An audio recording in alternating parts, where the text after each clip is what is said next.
All right, guys, we should be live on YouTube. Hello, Hip Dad. How was the game last night? It was all right. I quit for a bit and then went to Who bed. won? There's no winner. There's no winner in that game. Yeah, because it's a co-op game, right? Yep. Yep. You are live. Well, and the other thing too is it Hello. it has sections where there's zombie Zerg things similar to Left 4 Dead 2, where all of a sudden you just get military zombies coming at you left and right. How was your Christmas? All right. Yep. Cool. Hey, everyone. We're live. Yeah, welcome aboard. Yeah, as a matter of fact, those that are hanging out in the YouTube chat, if you guys can give us a yay or a nay on the audio, both my audio and these guys' audio, because my audio is on a different stream than everybody else. So can you hear both me and the rest of the chat? Yeah, as far as my Christmas was lovely. Spent it with the family, had a nice little meal, played some games, obviously opened presents. Hello.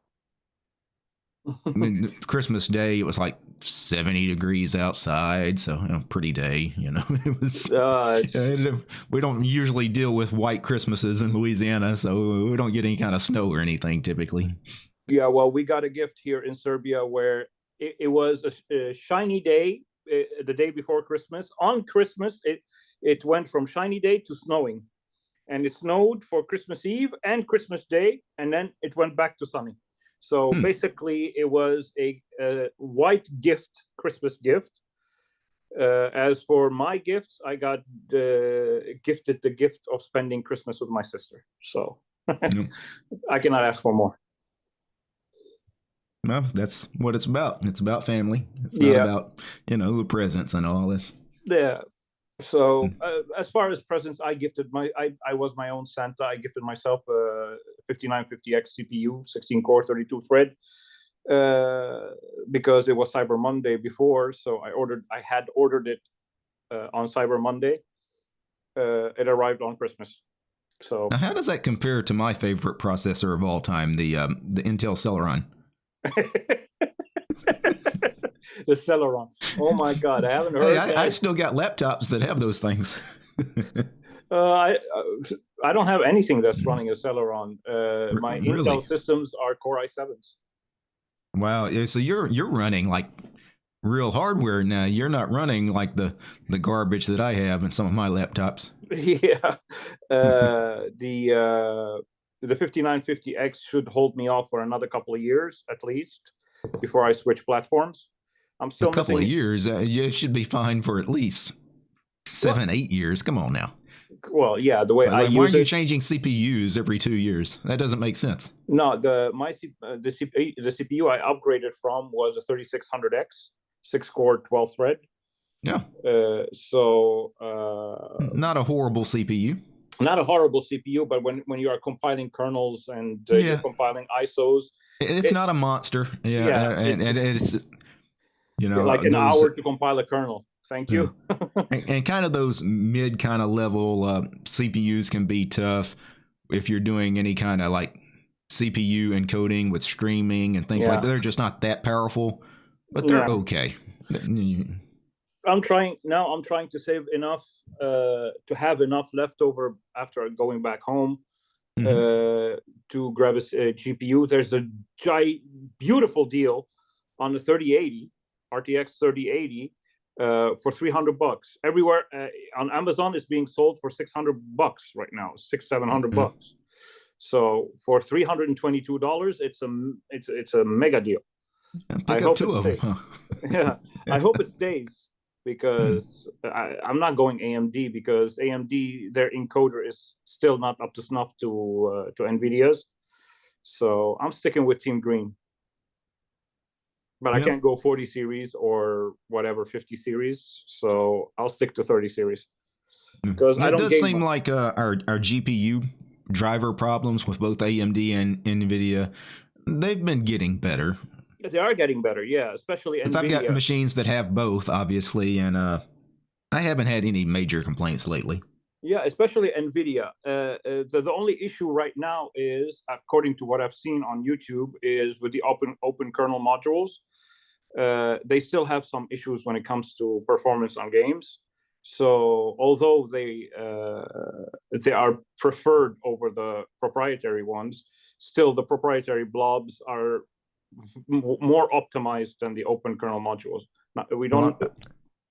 Yeah, I was going to say, I'm glad you brought up the gaming performance, because I have really thoroughly enjoyed my NVIDIA 3060 playing Diablo 2 Resurrected. Oh yeah, I saw that you played Diablo 2 Resurrected, but and while I was watching your video, I was like, when is he going to find the key where it turns it back to classic? It took you a while to find it, but yeah, there's a key binding for it. Yeah, but yes. I didn't want to turn it back to classic. I was just demonstrating that you could on. Yeah. No, Resurrected is the best. And welcome to the 3060 family. I have a 3060 Ti Asus ROG Strix. So, yep, welcome to the 3060 world.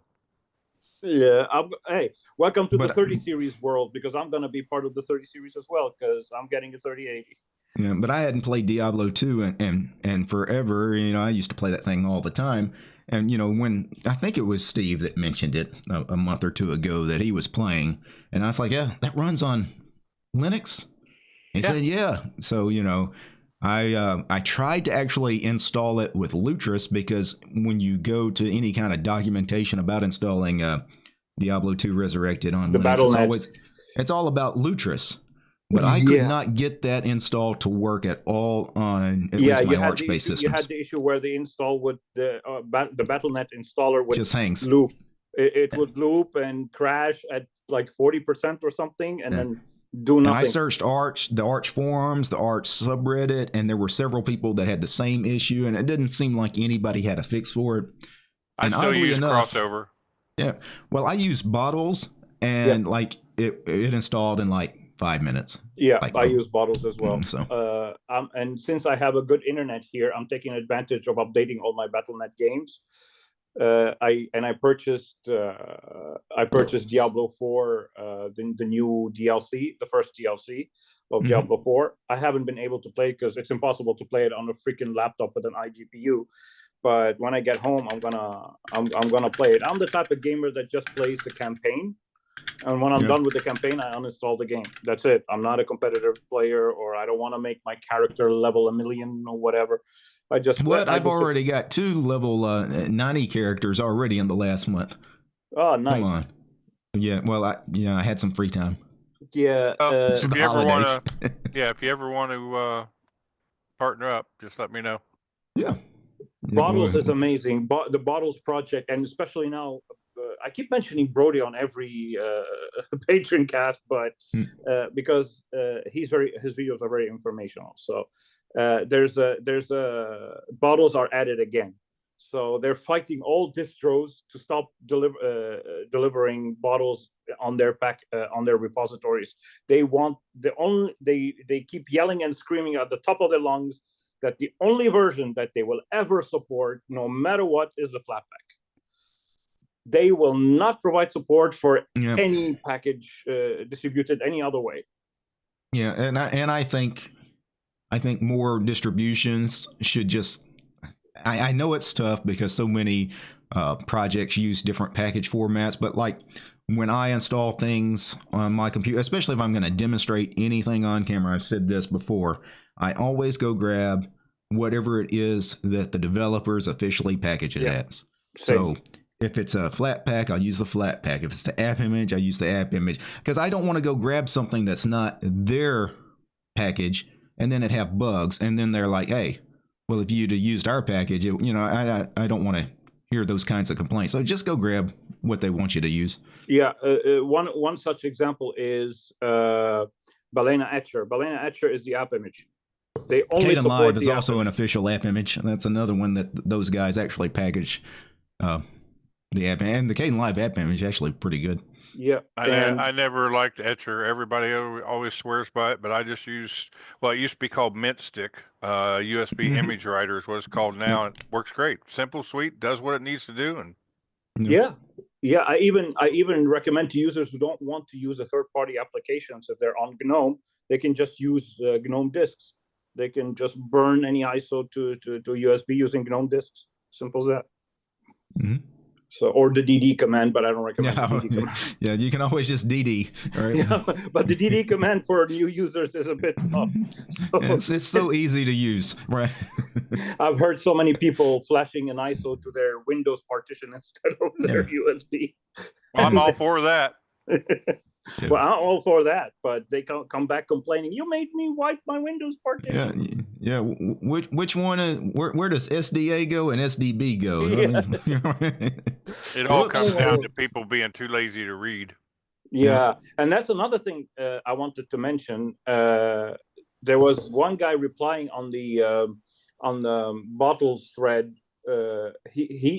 He started ranting and yapping, calling bottles a proprietary software, without having read what the differences are between a proprietary license and a GPL license and a FOSS license.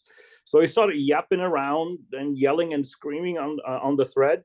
Then the maintainer of bottles locked the thread, and he told the guy, read what you quoted twice before starting to yell and scream. They don't bother to read. They just quote stuff without even reading. They read one line, and that's it. And they think it means what they think it means to them. No. So yeah, it's this happens a lot in FOSS. People read the byline, the first line of a topic, and they judge it by a first line. You need to read the whole thing, buddy. Just a quick announcement, if it's okay, about another channel. Sure. Yeah. About no tucks allowed. They're running a marathon where they do some distro hacking, and we even Josh tried to update Hannah Montana to current Debian. It failed. But, I mean, it partially worked though. But that would involve such a massive. Because not only has there's been big changes with the kernel, but there's an init system change with Debian/Ubuntu along the way as well. Yep.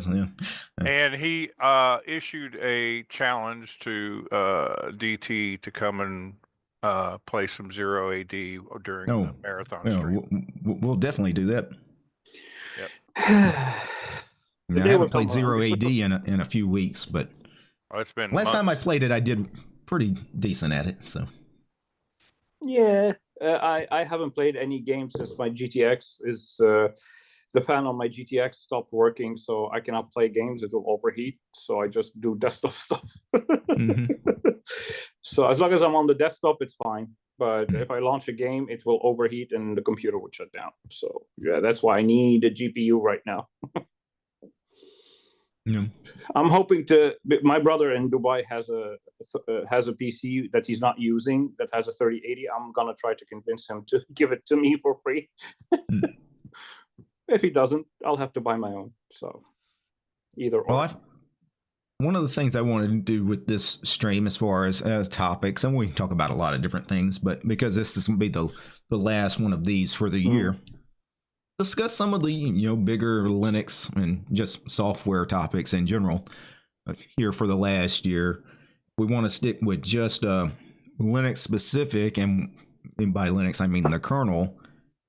Some big changes include them obviously introducing Rust more into the kernel. We've had some drama with the Russian developers being banned. We had the removal of certain things from the kernel. We had the addition of certain things from the kernel, the real-time stuff added into the kernel now, instead of you having to compile a different real-time kernel, which I can't remember the last time I compiled a real-time kernel. It must have been at least 10 years ago. I actually thought the real-time stuff was already part of the kernel well before this past year, but I guess I was wrong on that.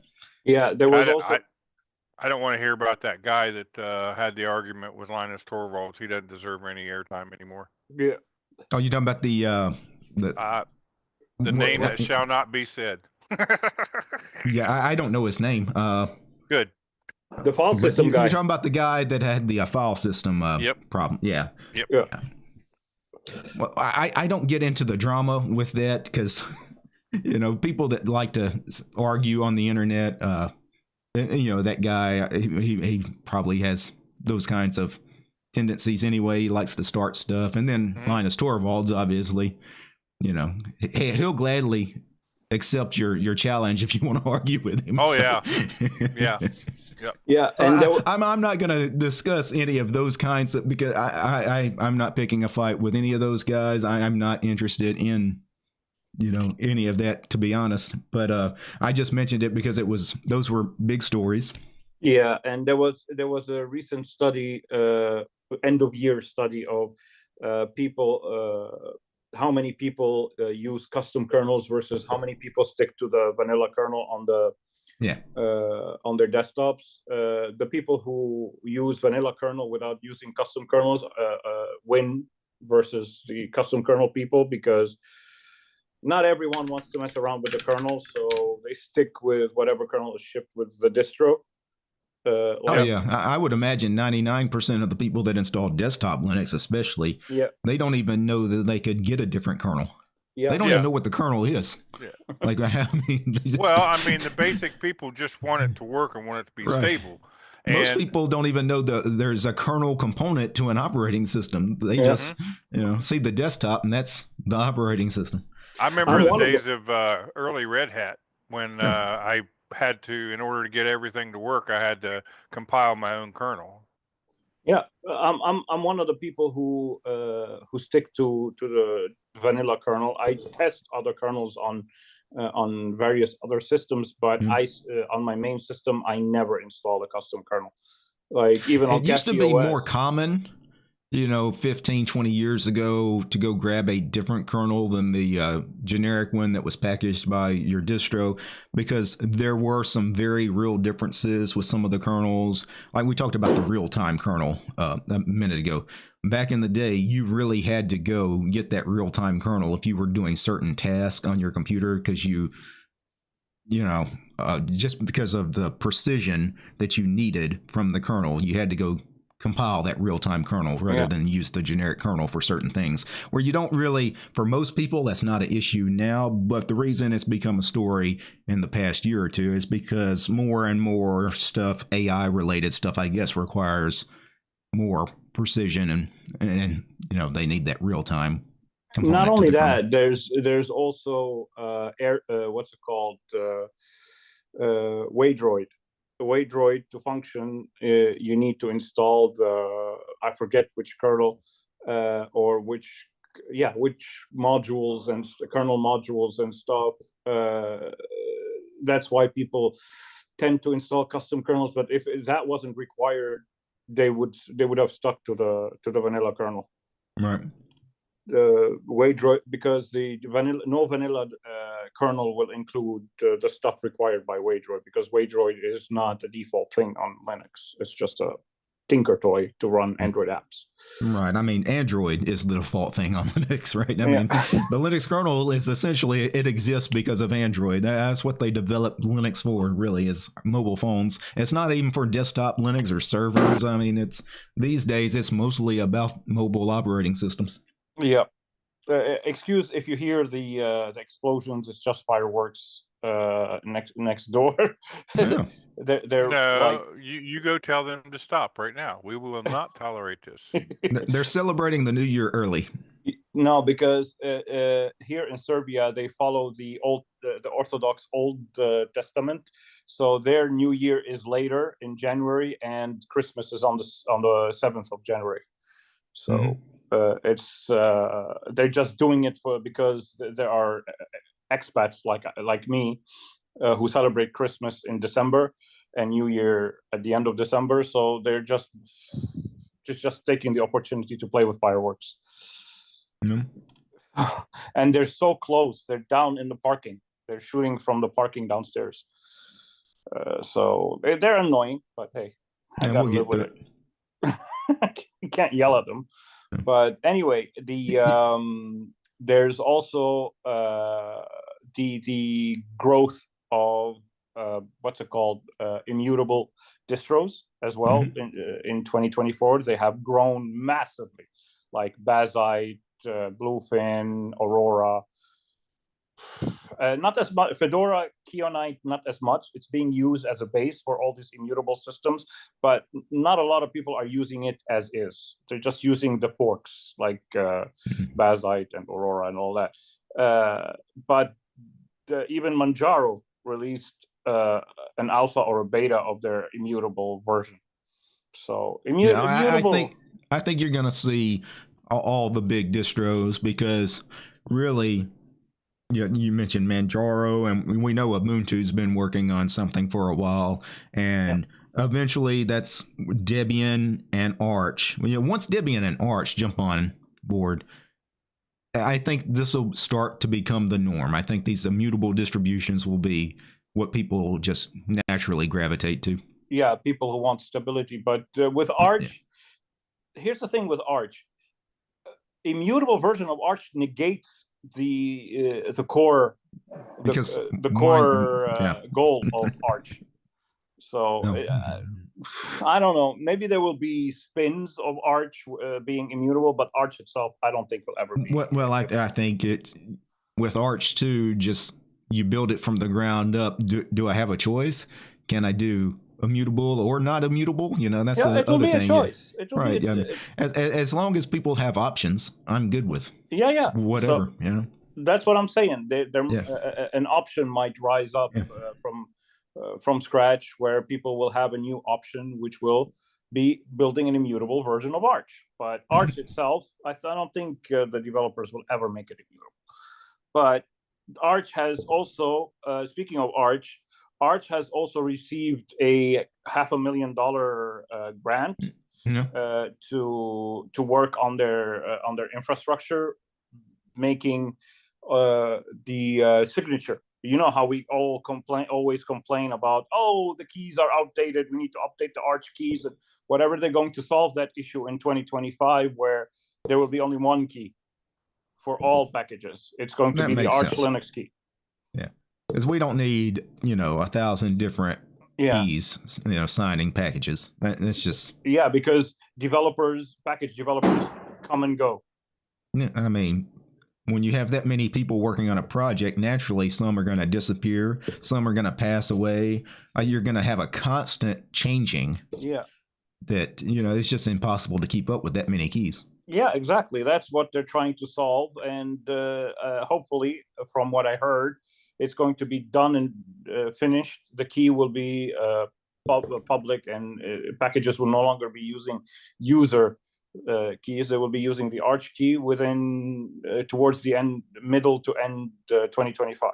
So, because it requires a lot of work and a lot of refactoring, and there are thousands and thousands of packages. And the problem with Arch originally was they were just really resistant to ever signing packages, and they were really late to the. I'm talking about years and years after every other Linux distribution was signing their packages. Arch refused to. A lot of people refused to use Arch because they thought it was insecure because they didn't sign packages, and it eventually got to the point where I guess the Arch guys were concerned about that negative security thing that was out there, that they're like, okay, we'll start signing our packages, but they didn't go about it the best way. No, they didn't, because having each user sign the key with their own signature causes problems, as we have been seeing for so many years. Like for me, for the XeroLinux repository, I refuse to sign my packages because of the issue. It represents a problem where the keys might fail, and I will have to re-sign the keys and redo that, and it's something we can live without. If you think it's insecure, then don't use Arch. Go to something that signs keys. We have so many choices. Well, the other thing, I will give them this on Arch: when you know that virtually all of your user base installs things from the AUR anyway. And the AUR Why are doesn't you sign worried keys. about what's going on in the core repositories? Because Yeah, you're going and the grabbing random stuff, and it's definitely not secure. Yeah, if you're installing packages from the AUR, they don't have keys because you're Right. compiling it yourself. Not only do they not have keys, I mean, you like literally, you don't even, they don't have no idea who did the package. I mean, yeah, exactly. Like unless you have the option to enable the keys from AUR packages yourself, but you have to configure the keys. You have to, but nobody's going to do that. Nobody's going to do that. 0% of people are going to do that. So. Like in the chat, Voice of Liberty was asking, do I have any interest in programming things like Arduinos, Pis, Libre boards? Not really. I've played around with Pis a little bit in years past. I haven't played around with them lately. But no, that's not a big interest of mine. They're neat little, you know, like single board computers. Those devices are really neat. Some of what you can do with them. But no, they don't interest me all that much. I can answer that question too because I have a Raspberry Pi 4. Oh yeah, yeah. I've had it since I was in Ireland in 2020. But it is useful as a mini home lab.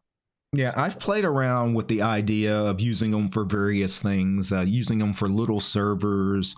Hell, using them as NAS storage. And there's a few different interesting things you can do with the Pis. If they were a little more powerful, I might be more interested in them. But the way they are now, they're just a little too underpowered to do too much useful stuff with them. Yeah, and I recently, as I said on the last Patreon cast, I was gifted a mini PC that you can think of it as a more powerful Pi. But the prices of these things are desktop level prices, so it doesn't. Not everyone can grab them. But since I have one, when I go back home, it's gonna become my Proxmox / home lab mini PC. I just need a 4 terabyte NVMe to be able to store everything. But other than that, it's a really neat little gadget. It's instead of buying a whole desktop and wasting power and electricity, since it's going to be headless, better use it for things like that. I'm going to, right now I'm using it just for Proxmox, playing around with virtual machines. But when I get home, it's going to be my server, my main server, home lab server and Proxmox, and it's going to be on 24/7 because it doesn't use a lot of power. So those things are neat for things like that, but they're not affordable yet. It's just like buying a whole new desktop. The prices need to go down. Yeah, my problem is, with playing with some of these things is, I don't want to just play with them just to be playing with them. Like I need to have some kind of real use, something that I really need that device for. And I can't think of any real use. For me, the real use is Proxmox and home lab because I need image. I cannot live without image anymore. The one I've kind of toyed with the idea in the past, and I have a ton of music on my computers, and I've got a ton of music files saved, like a couple hundred gigabytes. I've toyed with the idea of using like a Pi as a music server, as far as using MPD just to stream to all of my devices. Or better yet, a Docker container called Koel, Koel. It's amazing. I even supported the developer. I donated to the developer just because the project is so amazing. The UI is amazing, and they have their own iOS and Android app. So you just install the Android, you stream the music off of your server, especially if you expose it to the internet. Yeah. So if you expose it to the internet. I exposed mine to the internet. Right now the computer is off because it's in Lebanon. It's not with me here. But I got a terabyte worth of music. I just open the app on my phone. It connects to my server, and I can stream any of my music on my phone without storing anything on the phone. Yeah, that's kind of what I was going to do with But you need storage. Well, yeah, obviously the storage is really the only issue with something like that. Is is trying to get enough space. Yeah, I'm fortunate enough to have bought the Nintendo Super Nintendo or Nintendo case for my Pi. Yeah. It has a SATA. It has a 2.5-inch SATA SSD slot. That's where what the you cartridge need. goes. Mhm. So I use that, and I have right now I have just a 240 gig SSD, but I can expand it as much as I want in the future. Mhm. But yeah, No. the Pi is really useful for small things like that, small projects. And you know what? We'll see, you know, what future versions of the Pi and Arduino and other things that come out, you know, as these things get more powerful, you know, if they can become even more powerful and stay as small as they are, you know, there are really neat use cases for these things. Just for me, I don't really have any pressing need to use any of these things. Yeah. And during 2024, there was a nice announcement by the Arch people. Thanks to the $500,000 grant, they will be working on making the ARM version of Arch official. Yeah, so, it's they've needed to forever. Yeah, ARM and RISC-V and everything. I mean, the ARM version of Arch has been out there forever. Yeah, like, but it hasn't been official. Yeah. I would like to see them take and somebody set up a Raspberry Pi to be able to access an old phone that you can put like I have security cameras, and it would be pretty cool to set up a security camera in my garage because it's not Wi-Fi. You have to pay Google or whatever to get video. It's cloud-based. Okay. Yeah, but if you could take and rig a Pi to an old phone that has the app that you use to watch your video, like I do with my phone now, if you could put that, like I could put a Pi in the garage and have it give me remote access to the phone, then I take the phone and use that app and, you know, use something like KDE Connect, and I could monitor inside the garage. You can. There's a lot of projects out there that do that. Yeah. Especially with the Raspberry Pi compute module, which is a slimmed down version of the Pi.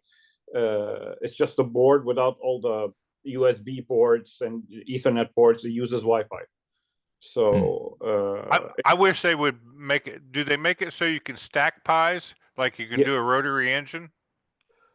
A rotary engine, I don't know, but like a server, you can make a what you call it, a server, a stack.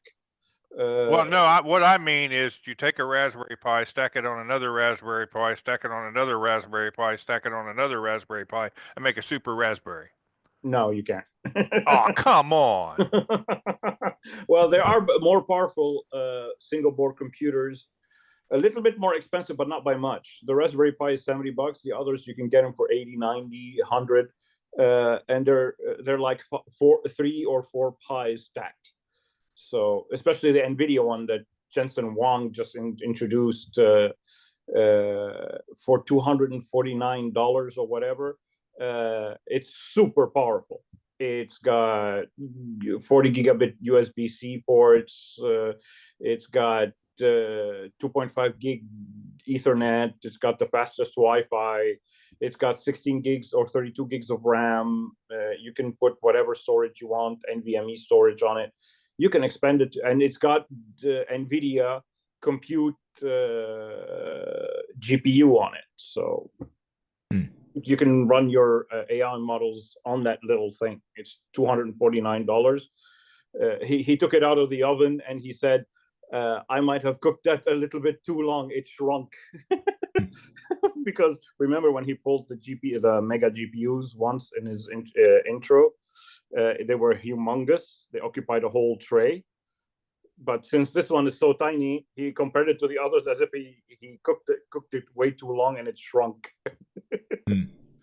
But yeah, there's a lot we can do. And now Docker containers are on Linux in 2024. Docker containers have become more and more widely used.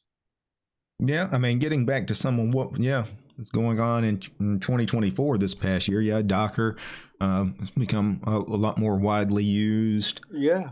One of the biggest stories, we'll just briefly talk about it because it was such a big story. Plenty has been said about it.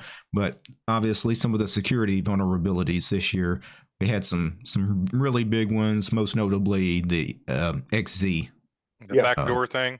Yeah. Yeah, the XZ. So that was a big concern. I think we're going to see those every year, though. I think it's getting to the point where Linux has got enough traction as far as there's so many, millions and millions of Linux servers, especially, but even desktop and mobile devices now running Linux. We're going to see many more exploits going forward. I think this is going to be a regular occurrence every year. Some new big security risk is going to be out there that it's going to have to be patched. Yeah, it's the nature of open source. Come on, the code is open. Anybody can take it and reverse engineer it and insert vulnerabilities here and there. And plus the nature of Linux being, especially rolling releases, there will always be vulnerabilities in code that will be patched.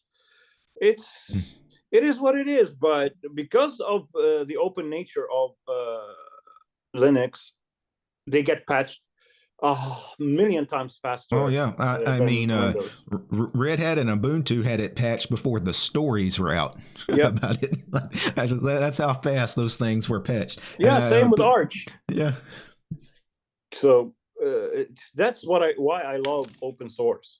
Because hey, there's a vulnerability. It's gonna be patched within 24 and I would say like 99% of the time, like the kernel vulnerabilities that get put out there, especially the big ones, the big corporations, they typically already have those things patched before anybody knows about it. Because usually they're one of the first people that know about it, and they start working on a patch immediately. By the time the forum posts and blog articles get written, it's already been patched. Yep. I'm surprised there hasn't. I'm surprised there hasn't been some kind of nostalgia iteration where now they start saying, okay, well, just for giggles, let's go ahead and reintroduce Chernobyl virus, but for Linux. Let's adapt it. Let's just start taking all the old viruses that made history and say, okay, Linux thought it was invulnerable. Hey, enjoy this. Yeah. Yeah, but when you start reusing code of past viruses, you're going to have antivirus detect some of that stuff. Yeah. It'd be hard to. Yeah, but I would say 80% of people on Linux don't even run antivirus at all. Anything. Yeah, that's true. But there's a bigger news in 2024. Linux reached 4%. Yeah, obviously desktop market share. Are we at 4%? I thought we were creeping up closer to 5%, but we're creeping up. We haven't reached 5% yet. I'm talking about whatever number it is, something like that. Yeah, it's over. It's massive. Yeah, it's massive. The increase. People talk like it's a nothing number. Well, trust me, it's a real number. When I switched to Linux on the desktop, we maybe had 1%, 1.5%. Like we couldn't figure out whether we even had 1% because the numbers, but we definitely did not have 2%, right? It was somewhere in that 1 to 1.5% range. If we've got 4.5% now, that means the number of desktop Linux users has tripled. In the last, when I started, 15 years that was like 0.00001%. Like it's such a massive increase. People focus too much on, well, it's only 4%. Well, if you're starting at 1% and you go to 4%, that's a massive increase, right? Yeah, and what was even stranger to me is, you can filter by country, right? On the stats page. I selected Lebanon because I was curious. Lebanon had 0.5% at the end of 2023. Yeah. It reached a point in early 2024 where it reached 12%, and then it dwindled back down, and now it's around 3%, 3.5%. But in the early of 2024, it peaked at 12%, and someone who was talking, who made a video, and he was talking about not a video, I mean a live stream, and I asked him to look at Lebanon, they saw the peak. They were like, oh, that's when XeroLinux was introduced. Yeah, it varies from country to country, like with my analytics and stuff. You know, the countries that are, most into Linux are going to be India, China, Brazil, all these countries where their population they don't pay for Windows. If they're either running a pirated version of Windows or they're running Linux, it seems. And that's all they do. In India, it's around 20%. Yeah. In India, it's 20% because we looked at it. But when he said XeroLinux made people in Lebanon use Linux. But that's probably my biggest audience outside of North America would be India, China, Brazil, in Europe. The biggest countries are Germany and the UK, it seems, are pretty well represented. Not much like where you're at in Eastern Europe. I don't get a lot of, in Serbia. I checked Serbia. Serbia adoption, the adoption of Linux is still at 1.2%. No. So Big Pod. Big Pod's going to change it. He's going to bump up the numbers. Well, I won't be changing Serbia at all. Then let's not touch Serbia. Serbia. They don't even know what Linux is. So same like they used to be in Lebanon, but. It's good to see that Lebanon are starting to know more and more about Linux, and it's all because of Microsoft's shenanigans on Windows. Because you're still going to have some people that have to switch operating systems soon. It isn't the expiration coming up in like the next year or so.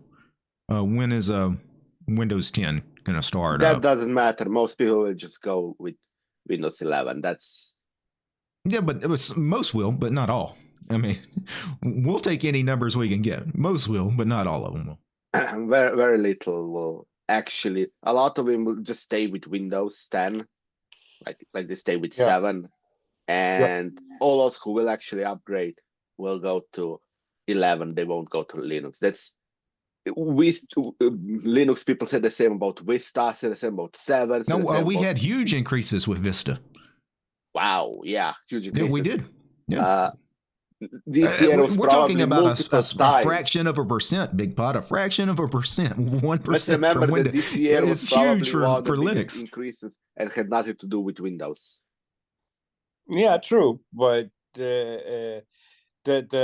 because here's the thing that people don't see. There are countries like Lebanon who don't have the latest and greatest machines, and Windows 11 will run like crap on these machines. They only upgrade once every 20 years. The average Joe in Lebanon upgrades their machines once every 15 to 20 years. So they will reach a point. They will always reach a point where the latest version of Windows will never run on their machine. So they either stick to the old, like Big Pot said, stick to an old version of Windows and call it a day, or they will be curious enough to try something else that runs on that machine, and that being Linux. The only other choice on a PC system would be Linux. Nobody's going to hack into it. Well, you also got to understand the people that are going to hop operating systems is also a very, very, very small percentage of people. Yes. Most people are just going to keep running whatever. If it's out of date, it's out of date. There's still people running XP. There are still, your manufacturing, your factories, almost all of them are on XP, and you still have some on Windows 2000. Not necessarily, depending on where you are. The problem is that, first of all, we should remember that, as Didi said, the people who will actually go and install their operating system, that's a tiny minority of. Yeah, they rely on the stores where they bought their computers to install the operating system for them. But like in Lebanon, there are some banks that are still running on that have ATMs that are still running on Windows NT. That's nothing new. Because ATM is a machine that lasts sometimes even 20 years in the wall. You will not go to replace an ATM just because operating system of it is old. That's not how the banks and the big businesses aren't staying on those old versions of Windows because they can't upgrade. They're doing it because they're running proprietary software that was written for that version of Windows, and it will not work on a modern version of Windows. So they have to stick to. And and because they don't need to upgrade. Like, as I said, why would you upgrade if you don't need to? Exactly. Like I can give you an example. Like since we broadcast mass on Facebook, the security cameras that we purchased for the church were very old PTZ cams. So the only operating system they run on is Windows 7. They don't. If you install Windows 10 or 11, the browsers that work on that, the minimal versions of browsers that run on these operating systems don't work for these IP cameras. They require certain old versions of Java and whatever that are only included in old versions of the browsers that don't run on modern Windows. So yeah, we have to run Windows 7. We have no choice. That's an example. Well, the only time they upgrade the ATMs is when there's a security breach and the vulnerability is the operating system itself, and then they start. And even then, ATM is already in a somewhat secure network. The only times you will get an upgrade that is when literally there is a physical vulnerability on the machine itself. Which brings up a question: why don't banks and ATMs run Linux, for example? Well, now if they were starting from day one today, they probably would. But again, 25 years ago, they had to go with Windows. I mean, they're really... No, it's very simple. What manufacturer use? Very simple. What manufacturer use? And manufacturer will use what is most simple for administrator to administrate. And at the time, that was Windows NT. Yeah, if you were back in the Windows 98 era, Windows XP era, you weren't choosing Linux back then. Yeah. If it was like a total black box, it would even then probably be. It is a little different now. When I get around to businesses and see what they're using on if they have servers or in some cases like large mainframes, now a lot of that stuff is running Linux these days, where 25 years ago it would mostly have been Windows. Okay, so this is a bit more complex since you mentioned mainframes. Mainframes would back then run Unix, but they still run. I mean, a lot of cases run in Unix, like IBM's Unix. But nowadays, even IBM starts to does Linux One, which is their version of Linux for mainframes. But the catch is that back then even servers were Windows. Most servers were Windows servers was a big thing in the 90s. Yeah. I used to work in a tobacco company in the offices where we were running Windows NT, and we were the very first to implement virtual machine based servers clusters.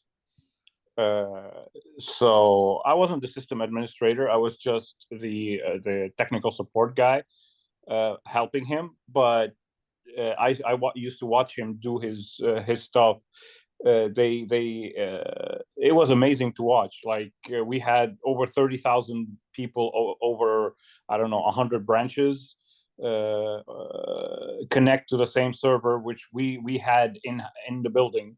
And he was always configuring the virtual machines and the clusters and the GPU pass-throughs and the printing servers and everything. So it was Windows because it was prior to Linux being a thing. There was only Unix, but Unix was not existent in Lebanon yet. Now, at the airport, for example, in Lebanon, they run a Linux-based server. So the whole arrival, departure, whatever billboards, they run on Linux. Yeah.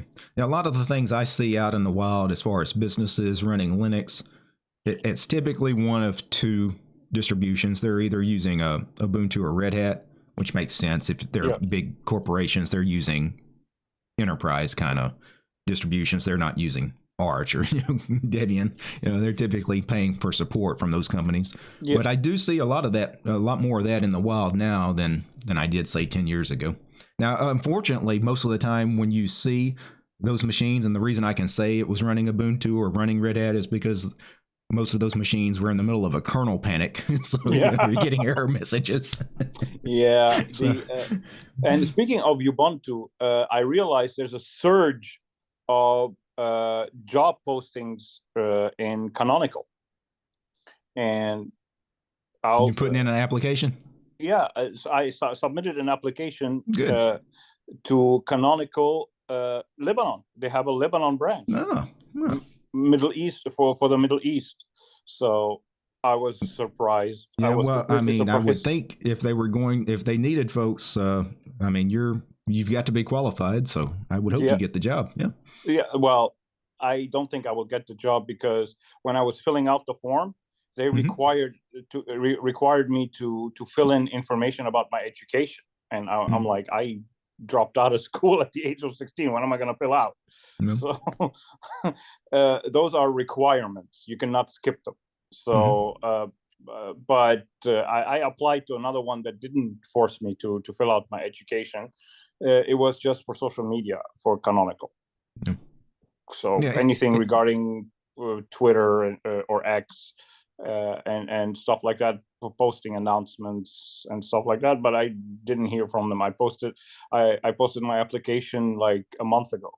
Still no reply. So yeah. I wanted to briefly mention Voice of Liberty in the chat. He sent a super chat. He says, any plans for the upcoming year? Peace to all. I don't typically plan things way out in advance, so nothing major to announce, at least for me. I have something to announce. Yeah, I figured you did. What's going on with XeroLinux in 2025?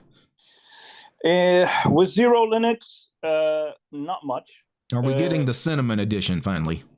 Well, that'll be a script. It'll be added to the scripts. It's nothing major, but the big thing with XeroLinux or the XeroLinux HQ is I'll be coming back to YouTube because I'll be finishing up my physical appearance, work on my physical appearance by then, and I will be working on more informational videos. So I have all this knowledge bottled in. I want to be able to share it with the people. So there will be more. I'll be coming back with a lot of educational, but specific to Arch. I'm not going to go spread myself too thin because I only use Arch, and I will forever only be using Arch. I've tried so many distros. There's nothing that comes close to Arch for me. So one of the videos I'll be making is simplifying the installation guide on the Arch wiki, because I want people to use the right way of installing Arch, not the Arch install, because the Arch install has so many. They do it their way and only their way. They don't follow any methodology. Well, it's still buggy. It's really sometimes, buggy. yeah. Really buggy. And people complain, why isn't it working? Well, Arch install is done by one guy with a few contributors here and there. They're never the same. And when it comes to profiles for desktop or window manager profiles, they're completely busted. They're all busted. They just install the absolute minimum. That's not enough to get a functional result at the end. So yeah, don't rely on Arch install. I want people to follow the Arch way of doing things, but I'm going to simplify it. I'm going to even do a write-up. I'm going to take the Arch install guide and simplify it. Even a kid can do it. Does anybody have, I guess, their own personal new popular softwares that you use in Linux right now? Because I got about 5 or 6. 5 or 6. Yeah, I can whip them off real quick. We got Warehouse, which is a FlatHub control center.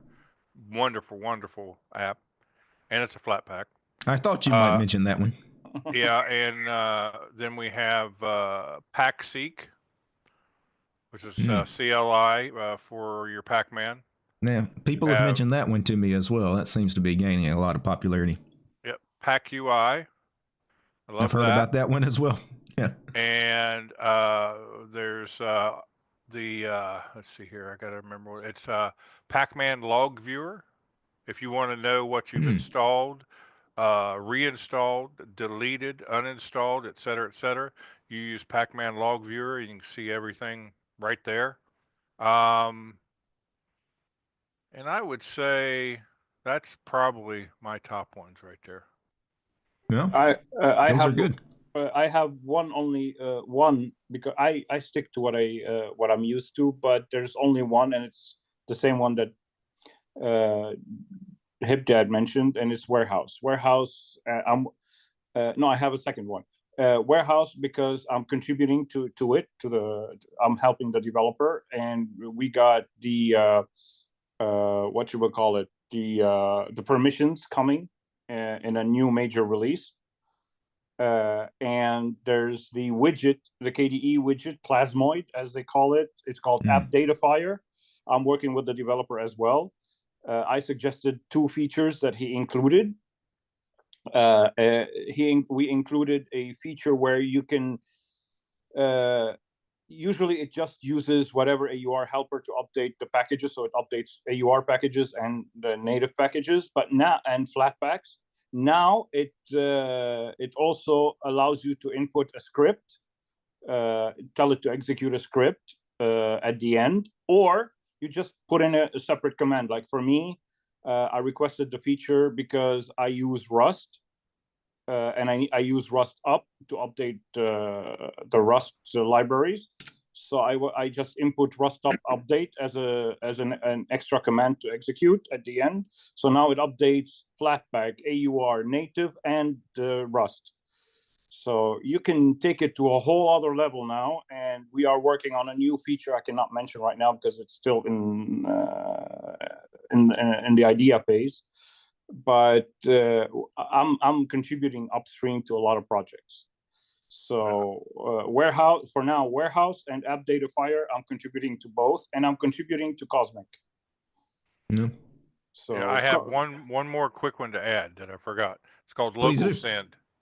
You put Local Send on your phone, you put it on your Linux computer, and you can put on other Linux computers that are on your network, on your Wi-Fi network, etc., and you can send from one to the other directly, whatever files you want to send or receive. I use the Docker container version of that. Yeah, some of the neatest things I've played with in the last year, I did enjoy. I'm not currently using it, but I'm glad I know about it because I may use it more in the future. SyncThing was really nice to sync between devices, not just desktop computers, but mobile devices as well. I really like that program. Some of the things that I am using on a daily basis now, because I started using them in this past year, and I was kind of blown away by how good they were. I started using FlameShot all the time for my screenshot programs. I typically was using command line tools or writing my own dmenu scripts for this kind of stuff. And FlameShot has just become so good that now I just have FlameShot auto start every time I log into my window managers. It just sits on a sys tray and it's just always there because I'm taking screenshots on my desktop all the time. And it's just a neat little tool. Does it work on Wayland? I heard it doesn't work on Wayland. It's supposed to work on Wayland, but when I was playing around with Hyperland, it was iffy. There were a couple times I tried to use it where it seemed like it did work, and then I do an update, and all of a sudden it didn't work anymore. I don't know. I think there is a build of FlameShot that's supposed to work on Wayland, but don't quote me on that. It may or may not be 100%. I just use KDE's screenshotter. So I like Budgie's screenshot. It works pretty good. Yeah. Another program that as far as something I switched to, kind of like I switched screenshot utilities to FlameShot. I also switched my PDF viewer this year to Zathura, just because it's such a really nice minimal program with good keyboard shortcuts to navigate everything. I know it seems like a really simple thing, but I probably will never install another PDF viewer. I'll just keep using Zathura. Browser, that's all I need. Yeah, if I'm already in the browser, but a lot of times if I'm just reading a PDF, I don't need to open up a big heavy browser just to view a PDF. There's or if you're doing a presentation mode or something like that, if you're going to do a slideshow, do you really want a browser for that? Typically, you just want a plain frame. Yeah, there's Adobe Acrobat Reader on the laptop. Stop. It's still on laptop. And it's version 9.0. It's like 20 years old. Yeah, you are the first person that has mentioned Adobe Acrobat to me probably in like 8 years, 10 years. I didn't even know that thing was still around. It's on FlatHub, and it's an old version from like 2014 and unmaintained, but it's still there, and it's unverified. Why don't they remove it? Nobody knows. And one other piece of software I'm going to mention, just because, I was just blown away with it recently. We were talking about the gaming, but also other things that you can install via Wine, via Bottles, the Bottles program. Yeah, that sucker's amazing. It's really impressive what they have done with that. What I love about Bottles, since you mentioned it, is it's easy to run Windows applications through it because it does all the it's already got the configuration for all the popular stuff you would want to install via Wine. It's like you go look for that program in the list, and it just creates the Wine container for you with all the correct settings. You don't have to do anything yourself. Yeah, and the best part of Bottles is it's so flexible. You can create your own recipes with it. So you can create your own recipes. You know that if you have an idea of what you need to get a program running, you create a recipe for that. So every time you install Bottles, you import that recipe and then you run it. You create a bottle using it, and then you run your program. Simple as that. And it makes it so easy to install GOG games, and Battle.net. It doesn't error out like Lutris.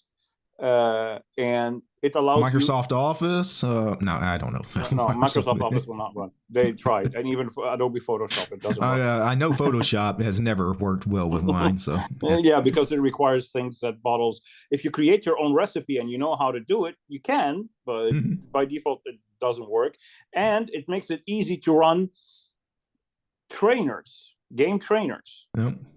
So for me, who cheats in games, because we don't need Adobe Photoshop as much as we used to, because now we've got GIMP 3.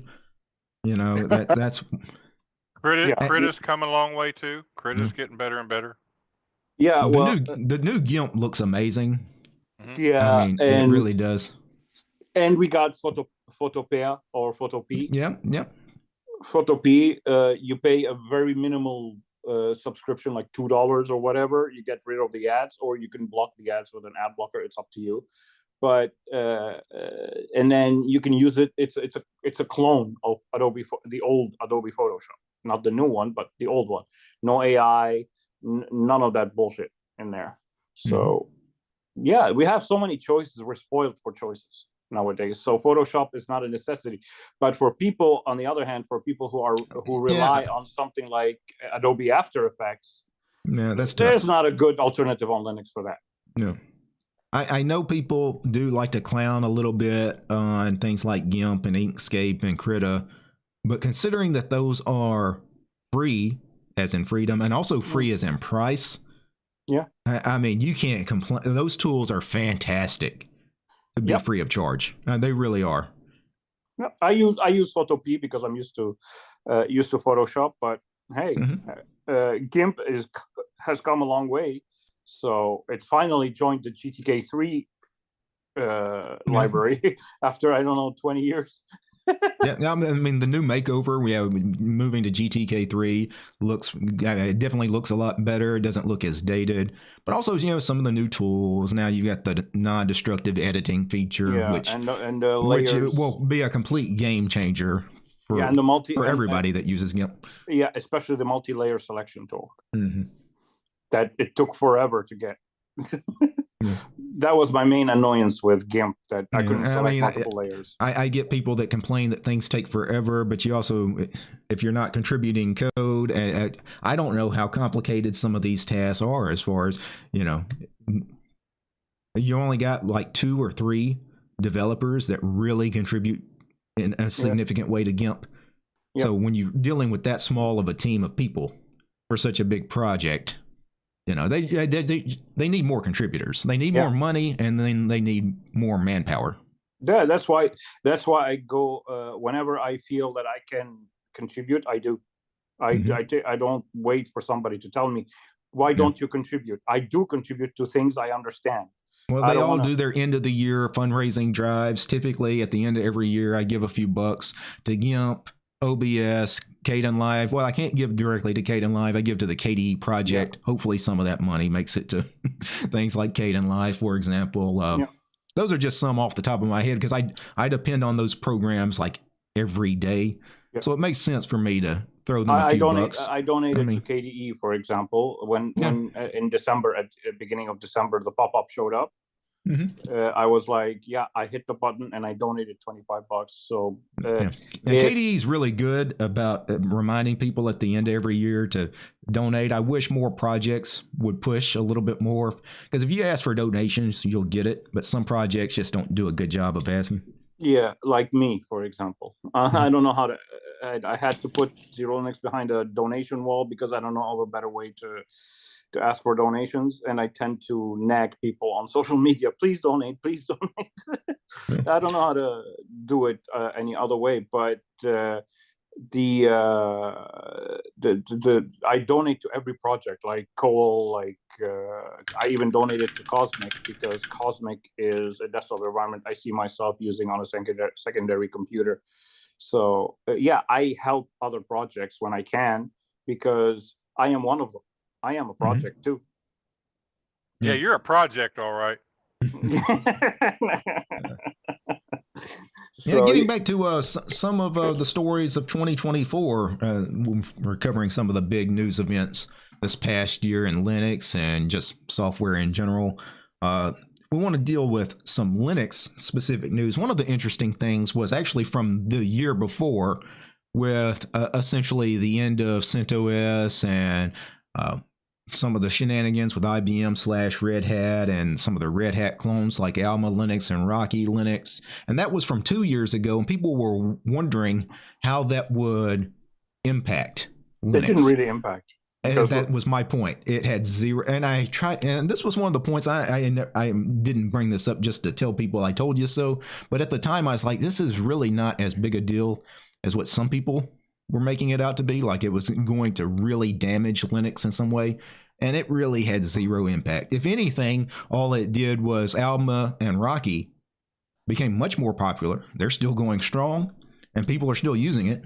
Yep. And it all worked out. Yeah. I just saw new releases, if I'm not mistaken. Yes. Yeah. That's part of, when was the new release? Like a week ago? I think so. Maybe 2 weeks ago. I thought I saw Alma release. Alma Linux had a new release, version 10 or something. It's not on the front page of DistroWatch. I'd have to go back in their archives. Rocky seems to be gaining steam. Yeah, but the point was, this was a big story. People had to talk about it, but it wasn't it wasn't end of the world kind of stuff. So in Linux, the end, when it comes to with free and open source software, especially, it's never as bad as what people make it out to be, because, you couldn't use CentOS, but people were naturally going to gravitate to something else and make it the same thing. And that's all they did. They just made Alma and Rocky the thing that they were leaving. And we've seen this so many times. We've seen this hundreds of times with free and open source software. We saw it with OpenOffice and LibreOffice. Yep. All right. You can't use OpenOffice anymore. All you contributors, y'all don't want to be a part of the project anymore. They just go and make LibreOffice and just keep going. It never missed a beat, right? Yeah. So, and during 2024, XeroLinux came back after a long hiatus. So, and even the guy behind Gentoo, he quit Gentoo and then he came back. Yeah. And he said, okay, I'm going to be back, and he's going to continue work on Funtoo. something called Fun2. Yeah, I remember Fun2, but I thought they were quitting that too, because I thought that was been He defunct left for a while. Fun2 as well. He had a forum thread saying his goodbyes and everything. And then after 3 months, he came back and he was like, I'm just gonna keep contributing for my own purposes, but if you want to use it, go ahead, use it, but it's going to be for my own use. So no. And so 2024 was a kind of a not negatively rocky, but a lot of projects stopped and then came back with different projects. Oh yeah, we had some projects die, some were born. Right? Yeah, it's the circle of life. Yeah, the circle of life. now that you mentioned it yesterday, I watched The Lion King 3D. So yeah, how was that? I liked it. The graphics were amazing. I thought I was seeing real animals. But this year, 2024, was a big AI boom. Well, that was actually going to be my next thing as far as getting just more into general software stories for the year. Obviously, AI continues to be a big thing, but what makes it interesting for this past year is this year was really the birth of a lot more open source AI tools, because the previous year, I really was enjoying some of what I was doing, playing with some of those AI, especially like the large language models. And people were like, hey, man, you're a free software enthusiast and you like this technology, but it's all proprietary. And I was telling people, yeah, what's out there now is proprietary, but the open source stuff is coming. And, Meta and Llama, for example, love it. Now that we've got a big corporation making open source tools like Llama. Yeah, I played a ton with Llama. So yeah, like your predictions for 2025 video, you mentioned that some distributions will might start using including AI in their. And part of that is the fact that some of these tools now are open source, and you got now that can be included in some of your open source desktop environments, for example. Yes, but as far as how it will be seen, that worries me a little bit because. For example, in XeroLinux, I had the idea to include Llama out of the box, but without any models included, just the client, basically, leaving the choice up to the user which model they want to install. Yeah. When I mentioned the idea on Mastodon, I received nothing but negativity. They were like, "Oh, if you include any sort of AI, we won't install XeroLinux anymore." So I'm like, that worries me a little bit. So if we start including you're going to get AI, those folks, and the same folks that were going to leave Linux and go to FreeBSD because of systemd. Yeah. So and all those folks are still running Linux, by the way. None of them left to go to BSD. Come on now, these are the people just protesting just to protest. They're not going anywhere. Take your victory laps. Yeah. Don't talk to Josh about alternative systemds like OpenRC because he'll tear it apart. Because I use Arctics and it uses OpenRC, and he just went in there and it hasn't been updated for forever, and he went down the rabbit hole. Do you guys find Arctics a little buggy? Because I've noticed playing with it that sometimes it's a little flaky. Especially the installer, trying to get it installed. I had no problems installing. I put it was on good for you? Yeah. Okay. It installed in like 7 minutes. I haven't tried it lately. I've had some. It's been hit or miss for me in the past, though. Yeah. What kind of rabbit hole did you go down, Josh? Well, I would like to say for clarity that I would rather use XeroLinux than Arctics Linux because at least XeroLinux has a valid reason for existing. Ooh, nice. Okay. I'm glad I'm not invested in it. He's not necessarily wrong there either. I mean, I have the same complaints with Dev1. I've had complaints about Linux Mint in the past. Is they essentially exist as a protest and nothing more. Now Mint, maybe not necessarily, but Dev1 and Arctics especially, they essentially exist as a FU to Arch and Debian. Well, we didn't like that you changed the init system, so let's fork it. Well, it goes back to the whole idea that most Linux distros are protest distros. Yeah. Well, I don't know if they may fork things because they want to be different, but I don't think most of them, the sole reason they exist is to be a protest distro. But with those, like if you go to the Dev1 homepage, all it talks about is how Systemd is evil and Debian is stupid for picking it. Like that's a protest distro. Like you tell me nothing about your distribution, just what's wrong with the one that you forked. Well, when you put it that way. Yeah. Yeah, Linux users we're perpetual teenagers. We're still trying to find ourselves. It looks very juvenile if that's the sole reason that you forked a software project is because you hated the parent. Yep. Well, I mean, there's a lot of, I mean, I understand, but also it's like, you know, pick something and curate it and make it mature. Yeah. Yeah, I never would have thought I would stay with Arch, but my main staying point is when something goes wrong in Arch, I can fix it. Whenever anything went wrong in Debian, Ubuntu, Red Hat, I just wiped it and started over. Yeah. And for me, I probably had to reinstall less as far as a full reinstall. I've done that less on Arch-based distros than I ever did with Debian-based distros, which is strange because you think Debian's stable. Yeah, Debian's stable until it breaks, and then it's not. So yeah, I like a little chaos because I know it's working. Yeah, I will take the small breakages on a more regular basis than the big breakage every year or two. Yeah, I was about to say, if you want chaos, break Debian and then try to fix it. Yes, exactly. Yeah, that's my point exactly. Is if when I was running Debian, if I broke something, and it's always the user's fault when you break something most of the time, or an update. Now, that's where Arch is fallible. Is their updates can sometimes just ruin everything. I mean, the key with Arch updates is when you have an update, if you see Systemd or kernel where you know you're going to have to reboot, make sure you have no external USB storage devices connected to your computer. Unplug them, shut them off, then reboot.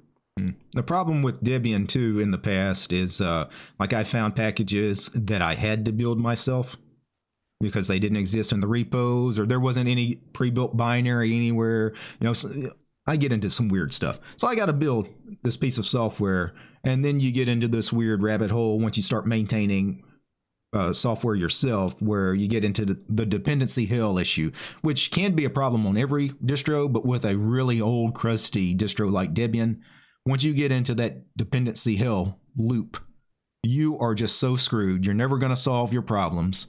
And then that ends up being one of my friends put it, Debian can be stable for normies, but for people who rely on specific versions of drivers, for example, you need the latest version to be able to run a certain game.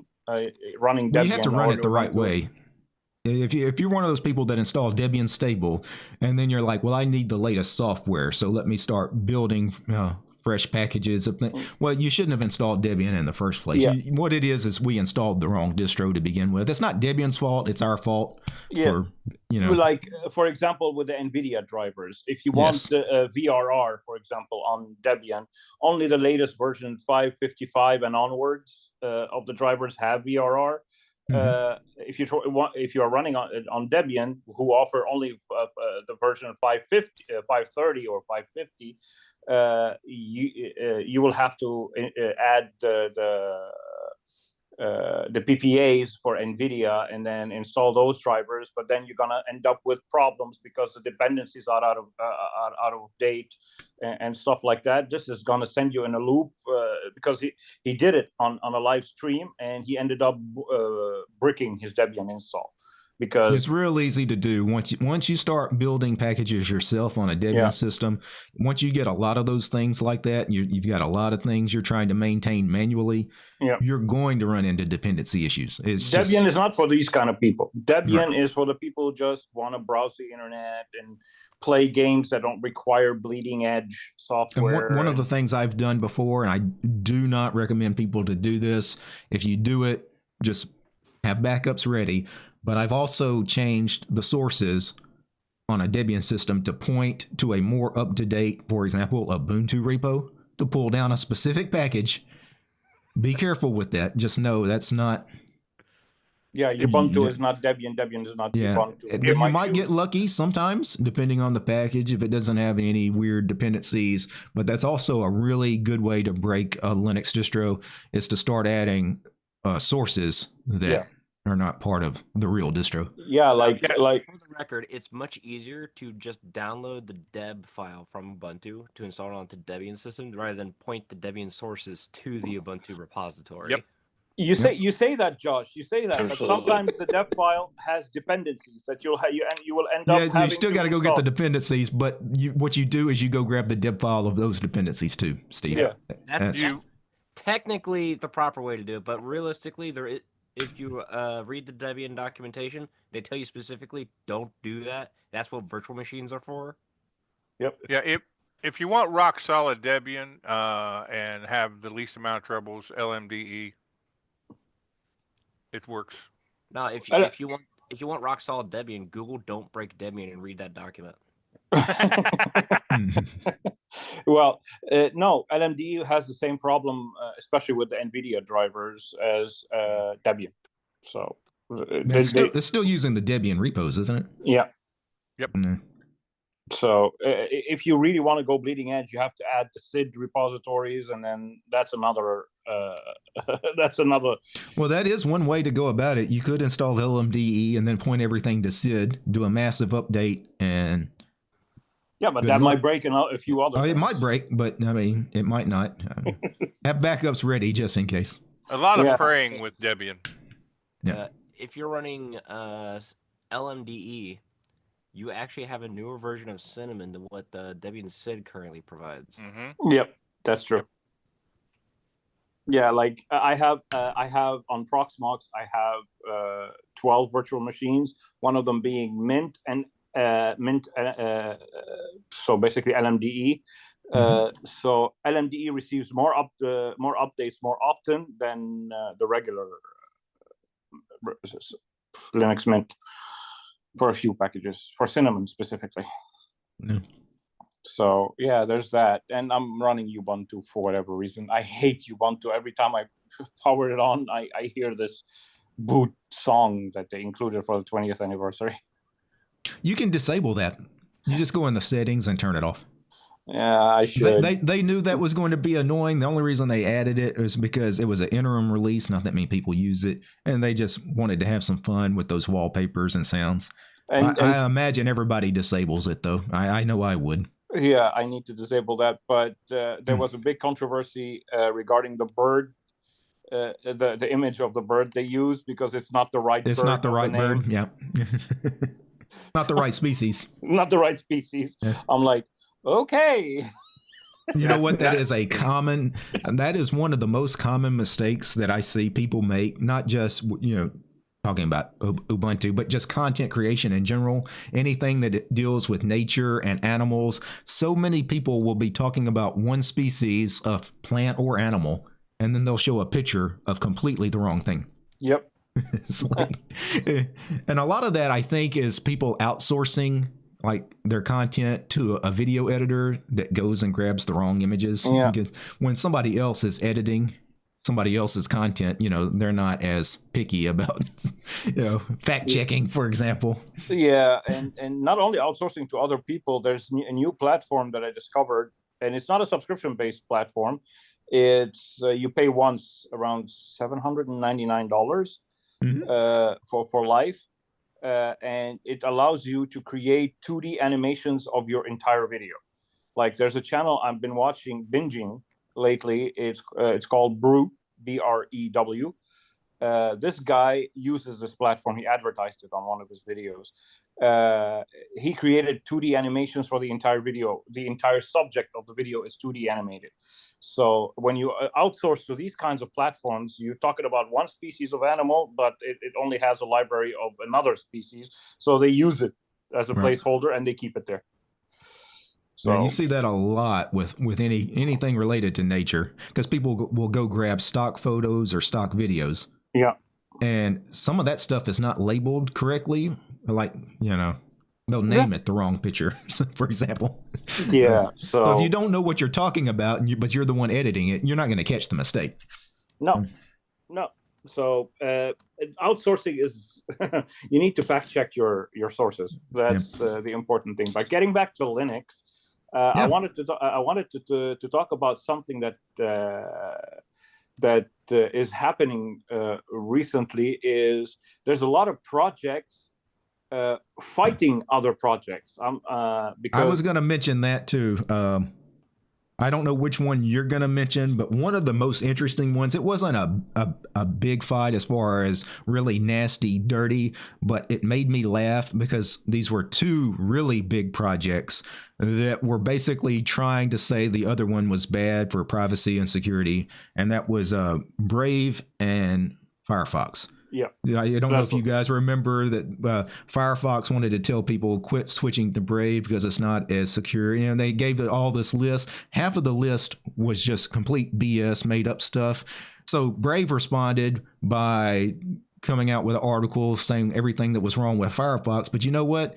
Half of the stuff they said about Firefox was also complete BS. So I was like, both projects are lying about each other, trying to say, hey, don't use. Viva la Vivaldi. No, but I've seen a lot of it happen in 2024.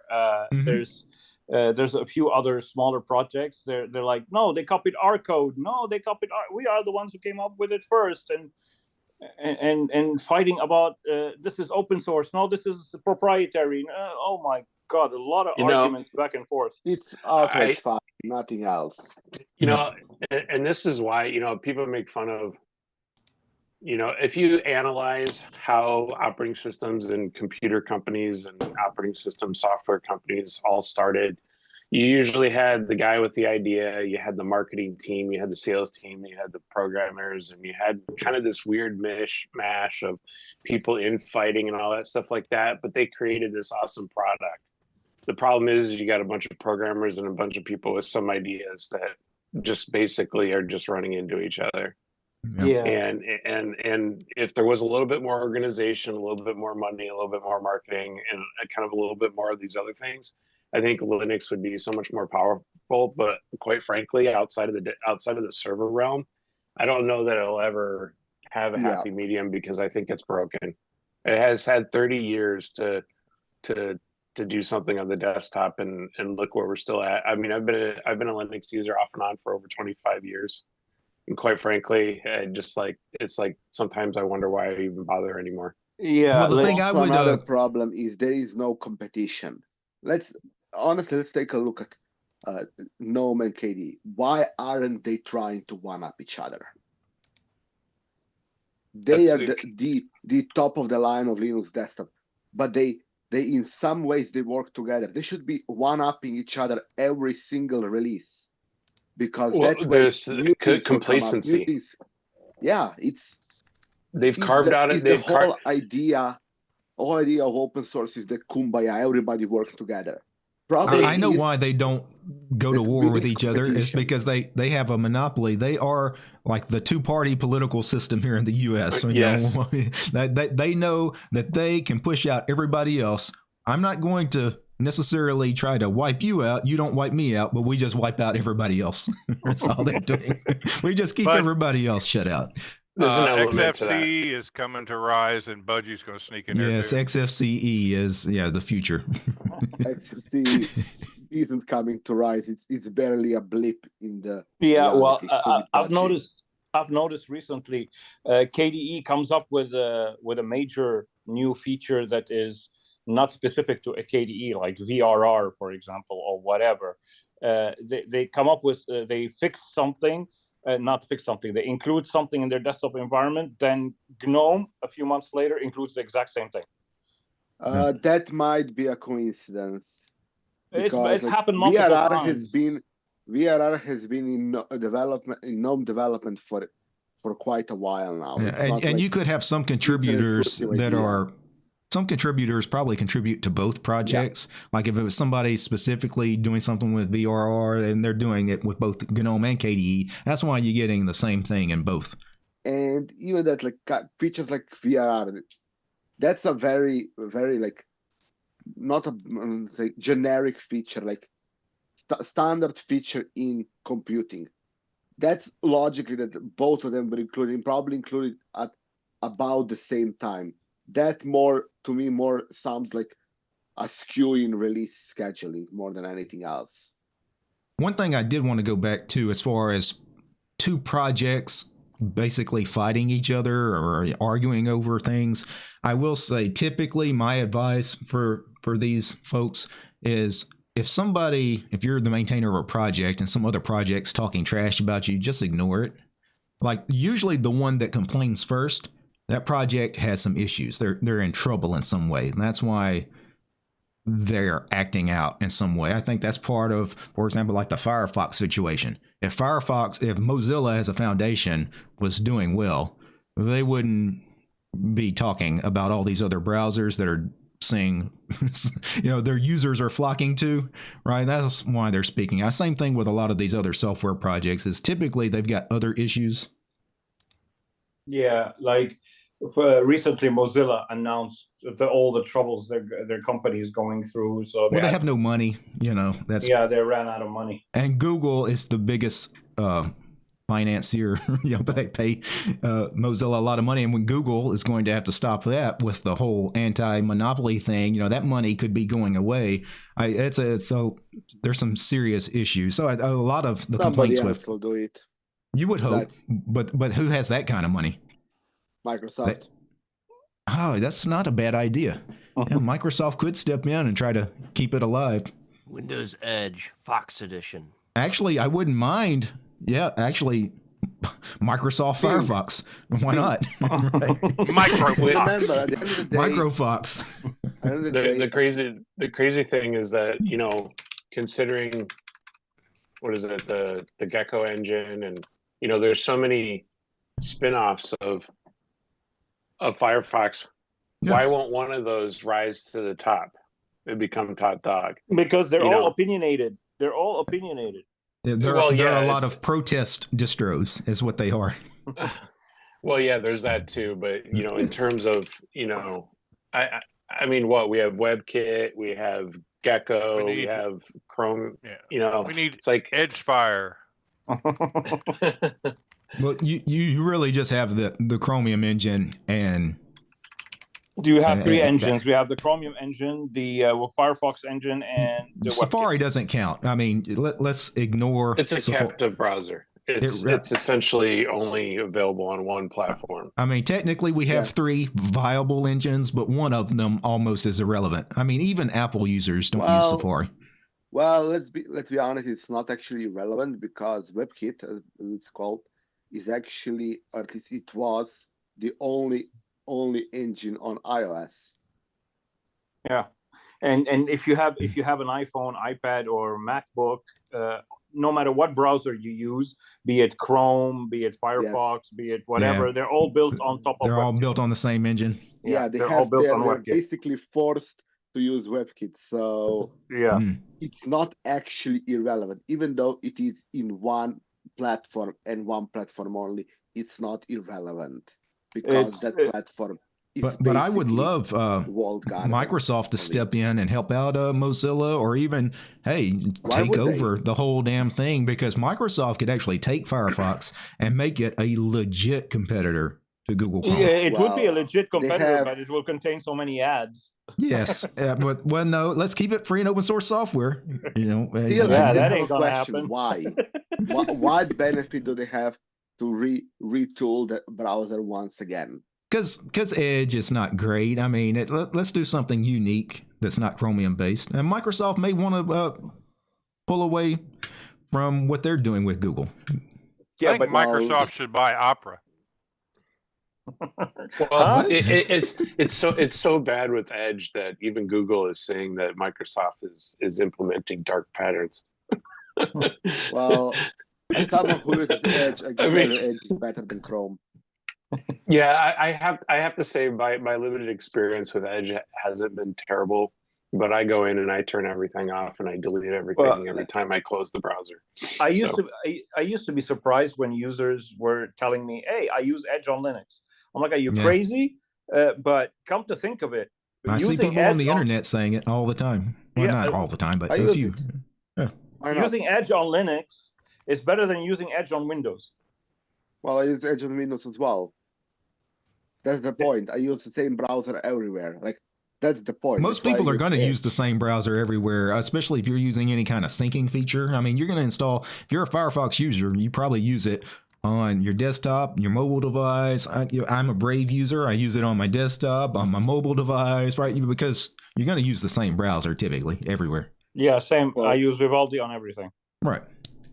It just makes the syncing from device to device a lot easier. Especially that when I created my Vivaldi account, they were offering a free webmail account at the same time at vivaldi.net.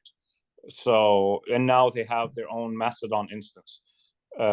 So I'm like, yay, cross-platform, cross everything. I have synchronization all over the place. Yay. I like that feature. So I stick to Vivaldi. I've been using Vivaldi since 2015, and I don't see myself moving to another browser anytime soon. I'm looking at Opera right now, though. Just forget it. Yeah, good luck. Don't use Opera unless you like your information going to the Chinese government. Well, just to let you guys know, ever since somebody mentioned Microsoft Edge for the first time on the show, I've been waiting for Microsoft Edge to open. It's the bleeding edge because it makes you bleed waiting for it to install. I'm trying this for my Pinebook, so that might be item received. What distribution, so we know? Okay, arriving tomorrow by 9 p.m.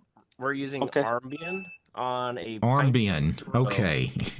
We're still using the eMMC because we haven't transferred this install off to the newly installed NVMe drive. So yes, it's slow as fuck. Slow AF. Sorry, YouTube. Yeah, sorry, DT. I go to launch it, and all I have is just a plain white window with a Microsoft logo in the middle of it. Yep. That's as far as I've gotten. Yeah, that's kind of slow. It's slow, and yeah, DT. I'm really sorry for that curse word. Well, it's all good. I'm kind of used to my own stream where I can one say F-bomb shouldn't be an issue for YouTube, but you know.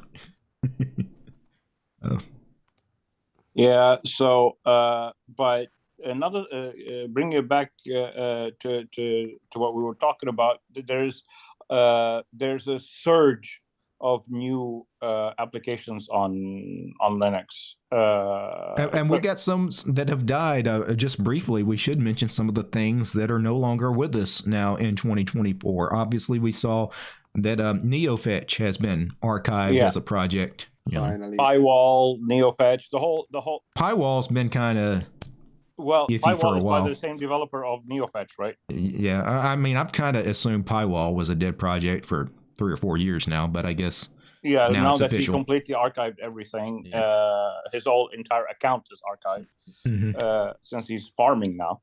But there are some contributors that contribute code to a fork of Pywall on the AUR.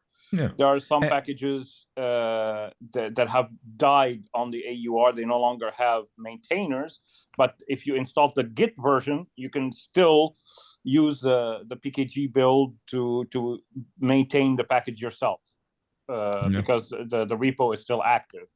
But there's a lot of packages on the AUR that no longer have maintainers. Yeah, in the chat, JR was saying EXA also was forked, became EZA because the original project basically ceased to exist. So, yeah, they just fork it, rename it, keep going. We've got a million fetch programs. NeoFetch, its death sucks, but there's at least 12 other fetch-type programs. Is one of the ones, it's the one I use on XeroLinux. But the problem with FastFetch is if I supply, for example, the same configuration that uses a PNG image for the ASCII logo, it won't work on GTK-based terminals because they don't support images. So there's also what was it called? There was another application that died. There's another application that died. I should have jotted them all down. I figured, we would just start talking about these things and everybody would remember a few of them. Yeah, but I there are, should've. since we talked about dead ones, there's new ones. Yeah, new good- projects. Talk good, about good, them. yeah, good new projects. Like there's a new. It's not yet here, but it's coming. There's a new bottles coming. It's based on Qt. They're moving away Yep. from GTK. They're moving it to a Qt library. So that's coming. There's a new wine that not wine 10. The beta is already out. The RC basically is already out, and we have Cosmic, the whole Cosmic desktop that surged in 2024. That desktop environment is one of the best I've seen in a while. It's buggy still because it's still an alpha. It's expected, but there's new terminal applications that showed up, like Tixis, that allows you to manage your Docker containers within the terminal itself. I just wish it wasn't based on GTK, but whatever. There's a new task management application. There's a lot of new projects coming, and I'm loving this, but it's not like we're getting additional projects. They're replacing the ones that are dead. Yeah. That's the thing. It's like what GNOME is doing. It's like, hey, we had this terminal. Let's just ditch it and create a new one. It's like, well, what was wrong with the one you had? Yeah. Or let's replace our text editor. Gedit, there's nothing wrong with it, but let's just go ahead and kill it and start creating another one. Yeah. Well, what the hell was wrong with the last? Like the old, it's like you're creating new things that there was no point. Like on GNOME, for example, now they use GNOME console with a C. Yes. Well, it's the worst terminal I've ever seen. Now the old terminal, the GNOME terminal, there was nothing. I would say there's nothing wrong with it, but it was fine. Nobody complained about it. Like, No. why start over? And why the hell did they make a new version of GNOME Terminal removing the transparency feature? That's why there's a package on the AUR called GNOME Terminal Transparency, because there was no reason to remove the transparency feature. And that's something we did get in the last year, I believe. We've got GNOME Terminal lost the ability to be transparent, but Emacs gained the ability to be transparent. Like, we're going in two different directions. Right? Yeah, when Emacs is doing things the right way. And we got new forks of Alacrity in 2024. We keep forking Alacrity. Yeah, Cosmic Terminal is a fork of Alacrity. So I'm like, you will always come back to Terminator. Yeah. Well, it makes sense. If you're going to start a terminal, start with one that's already pretty good and is under active development.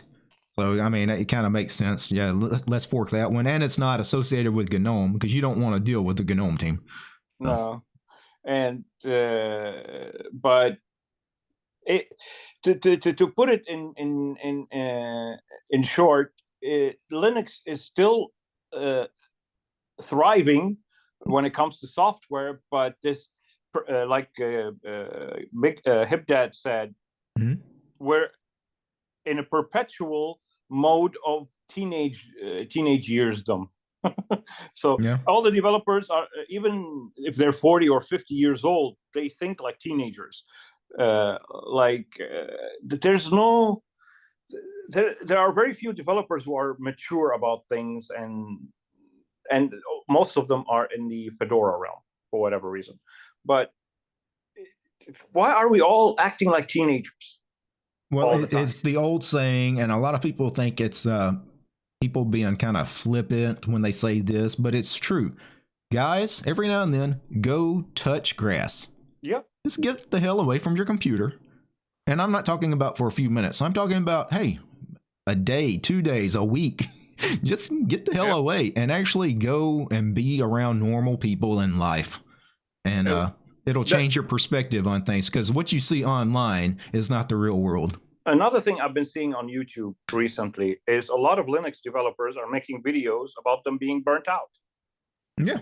Well, that's actually not just a Linux thing. That's a YouTube in general thing. Yeah. Anybody that's been on YouTube more than a few months is going to get burnt. You're going to be surprised at how hard it is to do this. Yeah, Well, but let's remember, most Linux developers work as developers first for 8 hours every day for a job, then come home and actually work on Linux stuff as well. So those people will get burned out very quickly. And let's remember, one of the jobs with biggest burnout is programming. So yeah. Even Chris Titus Tech took a long hiatus because he got burnt out. He didn't say exactly that he got burnt out, but I talked to him on Discord privately, and he was like, "Dude, I can't keep up."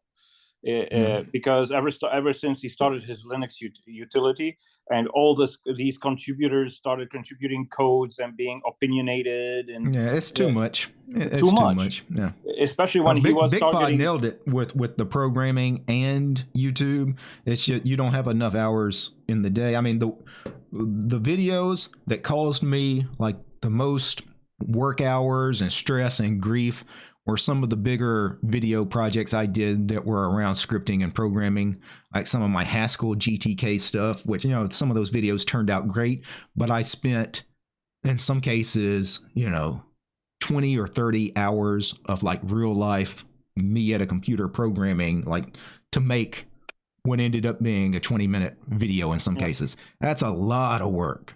That's why I found a happy medium.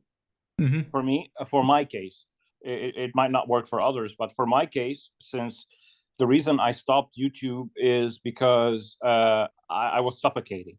So the only way I feel okay coming back to YouTube is doing 2 lives a week, and then taking parts of those lives and chopping them up, taking and making videos out of the live stream. Yeah, just do what all the big podcasters like Joe Rogan do. They'll record a 3-hour interview and then they chop it up into 10-minute segments and then just release. That's what I want to do. That's what I want to do. That because I feel better talking to people on during chat. Like that way, I feel I'm communicating to someone. Yeah. And I won't feel bad about making the video, because if I make a video, because I'm talking to the camera, but there's nobody at the other end of the camera, nobody is asking me questions, I'm not replying to anything, I'm just thinking that, oh, maybe they want that, I'll try to make that, and then the video flops and whatever. So I'm just gonna make lives and just share my work, how I work on XeroLinux and how I learn code, and everything I learn, I'll make a live broadcast out of that. I'm not gonna make videos as dedicated videos. I'm just gonna take parts of the live streams and turn it into a video. I burn out about 15 years ago. I used to Ustream, live stream 24/7, and got burnt out on it. And I didn't have a big following or anything. I just did it for the fun of it. And now recently just started co-hosting with Alex on the Linux Tube. Yeah. Sometimes teaming up is probably a good idea. We need somebody else to bounce the discussion off of. Yeah, the problem is the ideas. Some people just when you're talking about time, you got to take the time factor into account. Like with content creation, whether audio or video, you got to figure out the time it takes just to edit audio and video, create a thumbnail, things like that, and also, depending on the topic, how much time you got to do on research and creating show notes and things like that. A lot of people don't take all that stuff into account, and when you're new, obviously you wouldn't know how much time it takes anyway. And that's why some people just get into these projects that are just way too much work, or it's more work than what they originally thought, and that's why they get burnout.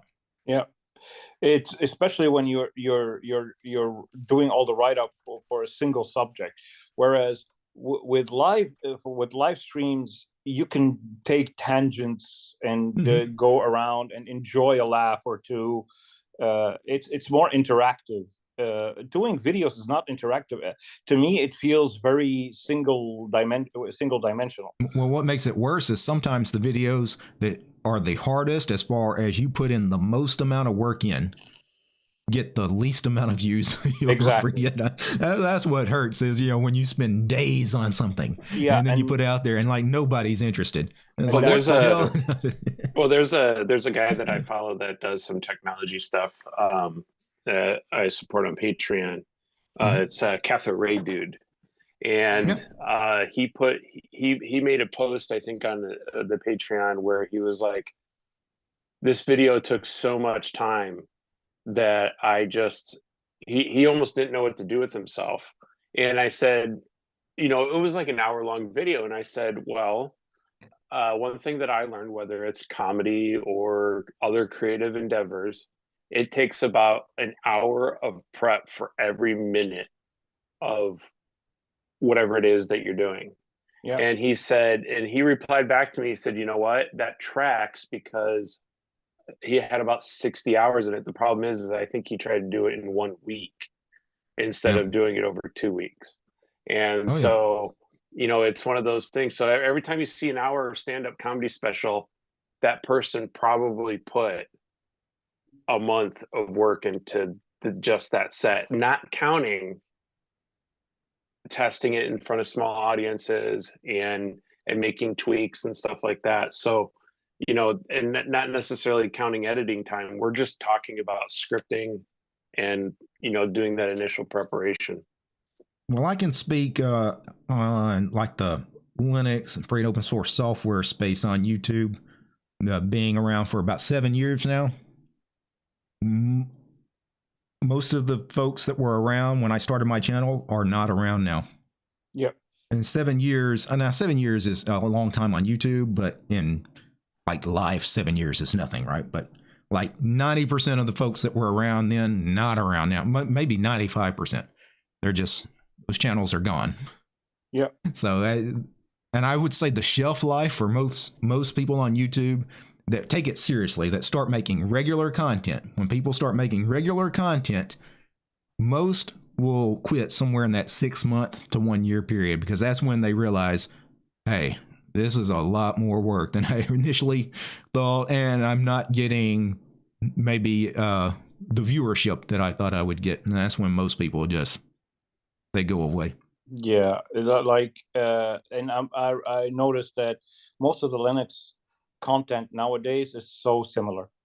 So similar. It's all about reviewing this and this distro, and then there are a few good channels, like I don't know what's his name.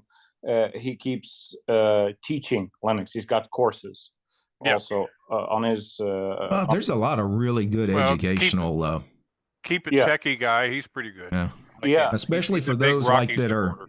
Especially for those that are looking for like systems admin type stuff, network administrators, things like that. There are some really good channels in that space if you're interested at all in like server Linux. But when it comes to Linux desktop, they're all similar. Less so, right?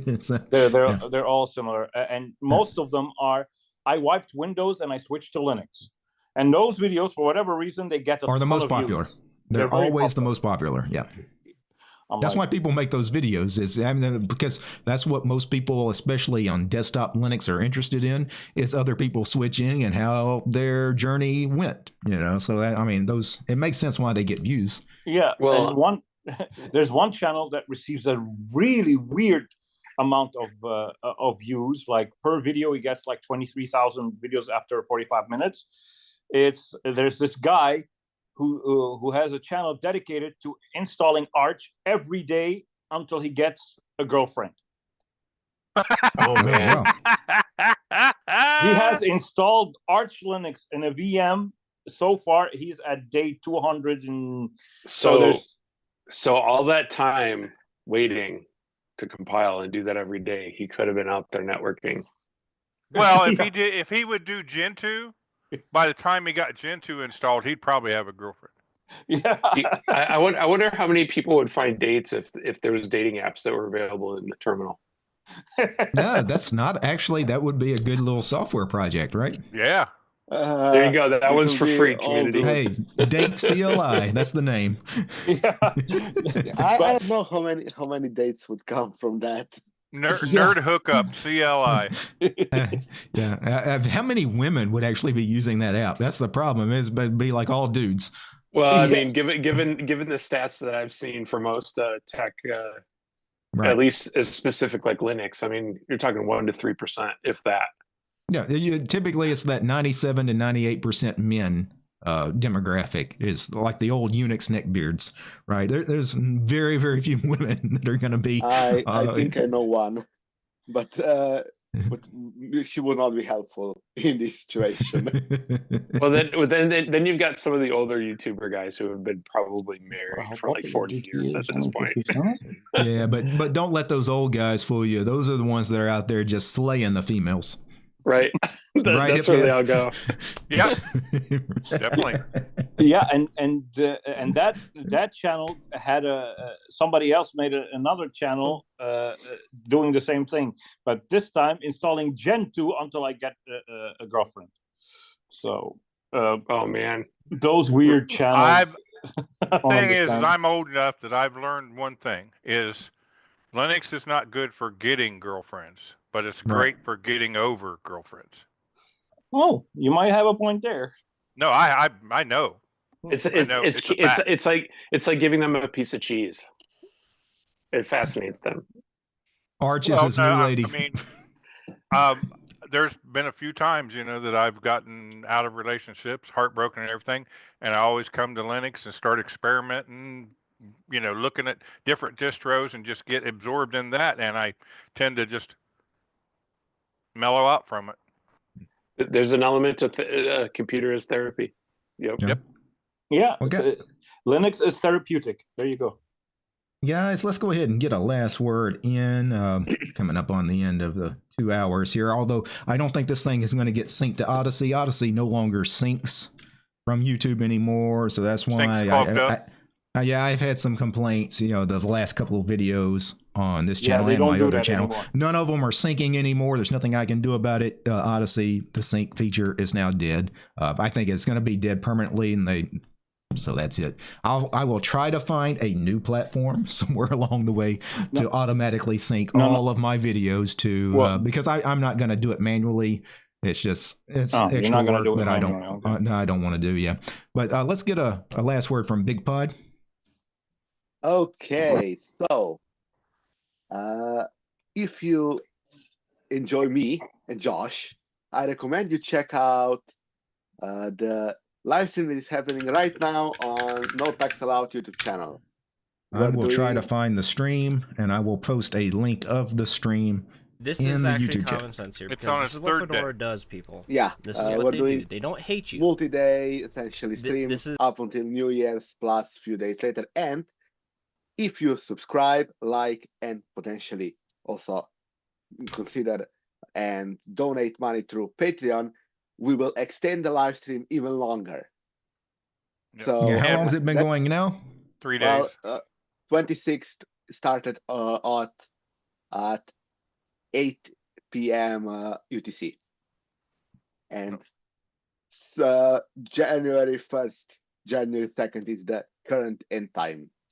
And if you donate, like, subscribe, we're gonna extend the show even longer. And my goal is to extend it so long that Josh will have to go after work stream. That's my goal. So come join, come like, come subscribe, and I'll be editing the next episode of the podcast live. And it's pretty really soon after. Like Fedora 36. Uh-oh, we got some feedback from somebody. That was Dark Zero opening the stream. Yeah, I opened the stream. Pre-recorded content. I'll be editing the next episode, which was recorded on the 26th on stream, live on air. So maybe come check out it. I'll start doing it in about 15 minutes. So just enough time to grab the popcorn and watch the train wreck. That is my editing process. But you're already there. Well, my pre-recorded self is there because when neither of us are there, we just play the old episodes of the podcast. No, it's awesome. That's why it says Love pre-recorded up in the top left corner. Yeah, I see it. Just Okay, have Hip who's next? Dad do a gaming stream while you guys are away. Yep, I could do that. Yeah, or Dark Zero. I mean, I know he's a Well, gamer. Well, I mean, hopefully we're going to see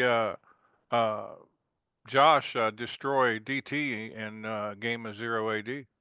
I mean, that's Wow. probably not the outcome of that game, but you know. Ooh, Derek, yeah, shots fired. if you would like to play against us or with us, let us know. We can set up something for today, tomorrow, or any other day while the stream is live, because well, You know?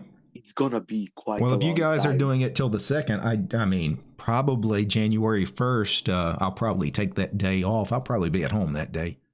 Okay. I will be around, but I'll let you guys know, or I'm sure I'll see you guys on the internet because I get the notification. Well, I mean, I see your stream come up on my homepage every time I open YouTube. So, of course, because we're live all the time. Because you're live 24/7 now, right? Yeah. And all right, Big Bud. The best YouTube TV currently available if you are a Linux nerd and like watching pre-recorded podcasts. Yep. All right, guys. Thank you, Big Pod. George, give us the last word. Yeah, thanks for having this and continuing to do what you do. It's always a good time. Yeah, thanks. Yeah, thanks for hanging out with us. Yep, Dad, give us the last word, sir. Well, just I mentioned it already that I'm currently co-hosting with Alex on the Linux Tube. Haven't done one. He's in the Philippines right now, and we probably won't do a podcast until after he gets back. Also, Big Pod didn't mention it. They have RSS feed available for their podcast, and you join the Patreon to get exclusive link to that RSS feed. I put it in my Rhythm box, and I can get them anytime I want. That's pretty much it. I'm retired now, so I'm pretty much have no idea what I'm doing with my life just yet. No, I'm sure you'll work something out. Oh, you said that word. Work. Yeah.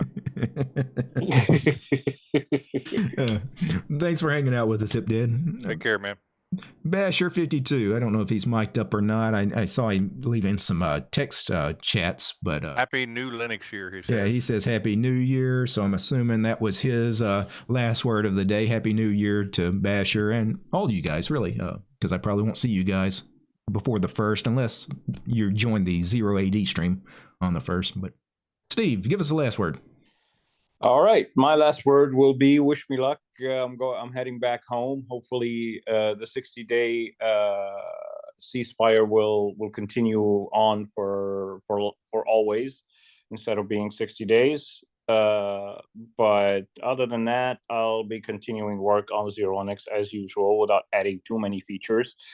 But yeah, I'll be coming back to YouTube at some point in 2025. This is my year of I'll be returning, but I'll be returning for a long time to come. I'm not gonna stop YouTube.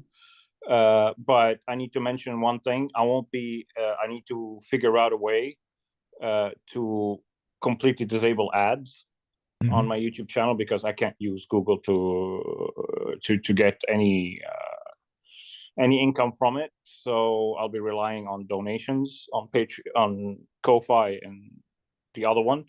But we'll talk after the stream about if any of you know anything about that. But other than that, the FOSS adventure continues. All right. Well, thanks, Steve, for hanging out with us. And of course, my last word is I want to thank each and every one of you guys that were here on camera with me. The chat was great as always. I want to wish you guys a Happy New Year. You guys in the YouTube chat as well. Your questions and comments were great. Other than that, let's all wave bye to the YouTubes. Goodbye.